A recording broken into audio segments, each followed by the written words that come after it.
story would only last 7 minutes, and I need you to come along. My brother, my sister, today I'm taking you to South Africa to tell you a story that is going to touch your body, your mind, and your soul. Oh, Jesus, have mercy. What a day. Oh, gosh. Today we're telling you the story of Alfred Mangena. Alfred is spelled A-L-F-R-E-D. Mangena is M-A-N-G-E-N-A. Alfred Mangena, my brother, my sister, was born circa 1879. In fact, about 20 years before Kwame Nkrumah was born. In fact, about 30 years before Kwame Nkrumah was born. About 30 years before Kwame Nkrumah was born. This is the photograph of Alfred Mangena. Ha! If I were you, I'll start wearing a metal helmet. Something big is descending on your head. He was born circa 1879. And he was born in Escort in Natal, South Africa. Hey. Alfred was born to very poor parents. In fact, very poor parents who could not afford to take him to school.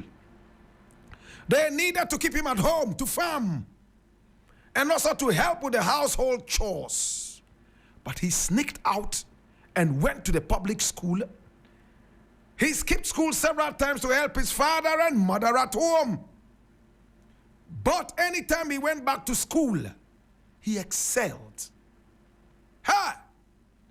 He managed to complete this public education and eventually began to study privately in Cape Town when he went there to look for work even at that early age. On the pretext of looking for a job, he went to school privately in Cape Town and worked alongside. He sent home money to his parents in Natal at an early age of about 14. He worked and went to school at the same time.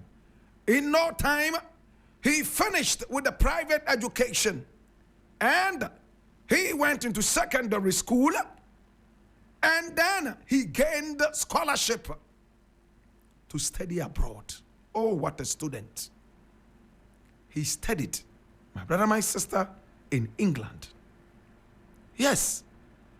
He studied law at Lincoln's Inn eventually, and he was called to the bar in 1909. The same year Kwame Nkrumah was born, at the age of 30 years old. He was already a lawyer. He became the very first black lawyer in South Africa. In those days, it was all black people. I beg your pardon, it was all white people. Black people were not even allowed to go to court and seek justice unless they were prisoners or witnesses. Should I repeat that? Black people were not allowed to go to court and seek justice. Black people were only allowed to go to court if they were prisoners. And therefore, they were supposed to go to court and be given the execution notice to be hanged. My brother, my sister, he became the very first black lawyer in South Africa. And he went to court to defend black people at the peril of his life. There were death threats on his life. He didn't care. He went ahead to put his life on the line, defending black people left, right, and center. He fought against the courts that did not allow black people access. He fought to bring black people to the courts to be able to get justice. He became extremely popular, especially after he saved a lot of black people from the noose. You know what it means to say noose? From hanging. He joined the ANC and rose from one point to the other like a column in the mercury thermometer on it. Jesus have mercy. Alfred Mangena, he became the most popular black man in South Africa. And he did all his cases pro bono. He fought for black rights. In 1911, 2 years after he had arrived in South Africa, Pixley Seme, another South African, also qualified to be a lawyer and came to join him as the second black lawyer in South Africa. Mangena, in fact, rose to become the senior treasurer of the African National Congress. In the same year, he published the first issue of the Advocate Bantu English Weekly in Pretoria.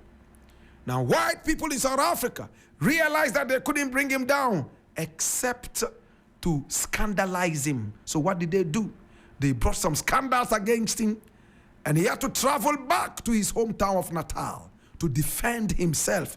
He used the law to exonerate himself and was even rewarded and paid some compensation, oh my God, for all that he went through. My brother, my sister, Alfred Mangena, he died at his home at the age of 45, only 45, in Umatra, Eastern Cape, in 1924, apparently from a weak heart. He had overburdened his heart.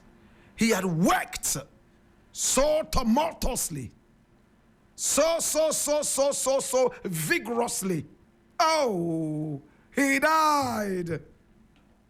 My brother, I said he died. Oh, Papa. Yeah, Papa. Papa, me never go. Yeah, Papa. Papa, me see me never go what? Oh, Papa. Papa, Baba, what?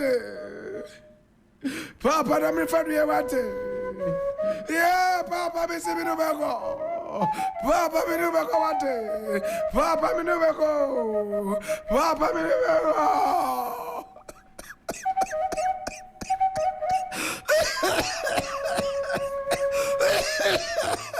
Yeah, Papa, me never go. Papa, me never go what? Papa, me never go. He died at a young age of 45 from a weak heart.